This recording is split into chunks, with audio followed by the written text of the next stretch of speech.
Hinihikayat ng Department of Agriculture ang mga Pilipino na kumain ng mas maraming itlog. Ayon kay Agriculture Assistant Secretary Arnel de Mesa, nakikipag-ugnayan na sila sa DSWD at National Nutrition Council para isulong ang itlog. Murang source kasi ito ng protina. Marami rin ang supply ng itlog ngayon dahil gumanda ang produksyon nito kasunod ng malamig na panahon. Ayon sa ilang nagtitinda ng itlog sa Commonwealth Market sa Quezon City, bumaba ang presyo ng itlog at posibleng tumagal ang ganitong presyuhan hanggang Abril. Base sa price monitoring ng Department of Agriculture, nasa 6 pesos and 80 centavos hanggang 8 pesos and 50 centavos ang medium size na itlog sa ilang pamilihan sa Metro Manila.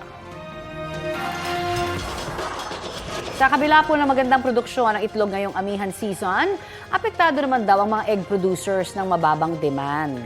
Ang isinusulong nga ng Department of Agriculture ay kumain daw ng mas maraming itlog. Para pag-usapan yan, nakasalang sa Balitang Hali si Philippine Egg Board Association President Francis Oyehara. Magandang umaga at welcome po sa Balitang Hali. Magandang umaga po, Sir Rafi and Miss Connie at sa lahat po ng nanonood at nakikinig ng Balitang Hali. Magandang umaga po sa inyo, Sir Francis. Sa ngayon ho ba ay masasabi ninyong may oversupply talaga tayo ng itlog sa bansa? Ngayon po, masasabi po natin na sobra po ang supply ng ating itlog kumpara po sa current demand. Alright, pero yung sinasabi parang hindi daw nababalanse, no?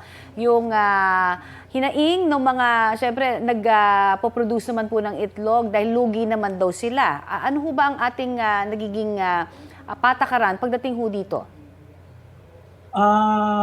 Kung matatandaan po natin, nung mga huling 3 buwan last year, ito po October, November, December, meron po tayong kakulangan sa supply po ng itlog dahil po sa pagtaas po ng demand towards the Christmas season o the holiday season. So ang nangyari po, hinabol po ng ating industriya yung tingin nating kakulangan sa produksyon during that time. Ang problema naman, pagkatapos ng holiday season ngayong January towards ngayong February, malaki po yung ibinaba ng demand sa ating itlog at naiwan pong mataas ang produksyon ng ating itlog sa mga farmers. Kaya po ito ang naging resulta ng pagbaba po ng presyo sa mga farm gate prices. Okay, pero ilang porsyento ho ba yung itinaas ng egg production natin ngayon sa bansa kumpara po nung last quarter ng nakaraang taon, sir?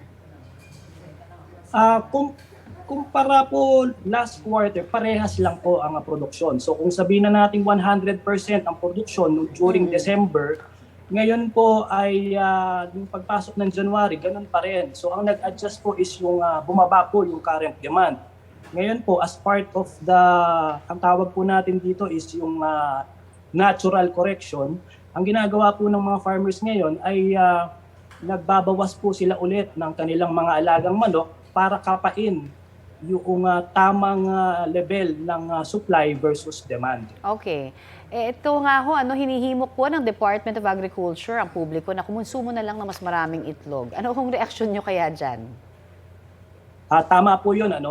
Early this year, maganda po ang naging komunikasyon ng ating association with the Department of Agriculture. Isa po sa promotion ng egg consumption ng aming mga pinag-usapan, kasabay po ng mga ilang mga government projects na nakalinya.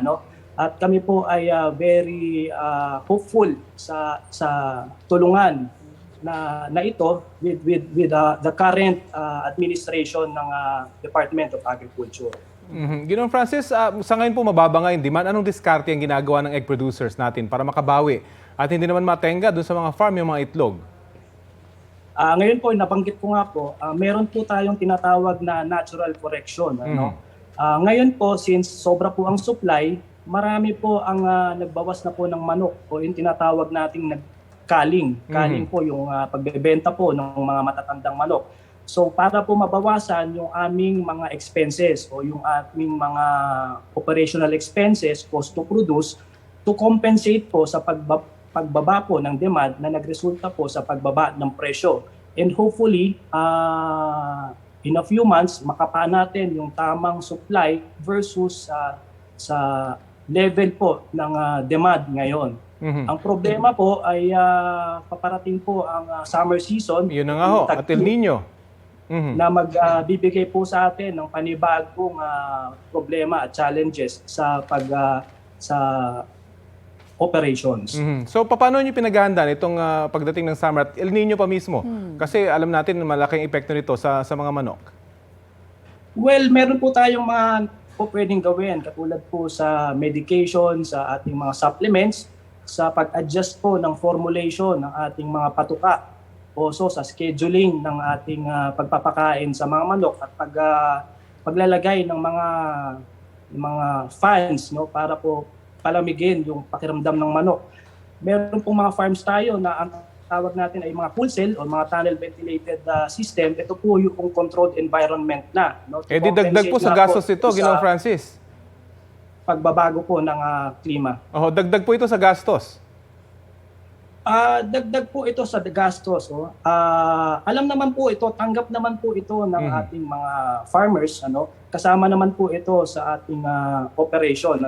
Kaya lang po, ang objective po natin in partnership po with the government ay masolusyonan po natin yung extreme na pagtaas ng presyo at extreme na pagbaba ng presyo. Ang gusto natin is yung may tamang kita ang ating mga egg producers. At the same time, hindi naman din po ganun kataas ang presyo sa ating mga retailers. So talagang risky. Maraming salamat po sa inyo.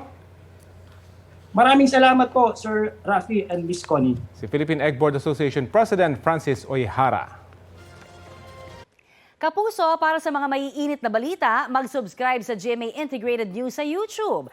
Sa mga kapuso naman abroad, subaybayan nyo kami sa GMA Pinoy TV at sa www.gmanews.tv.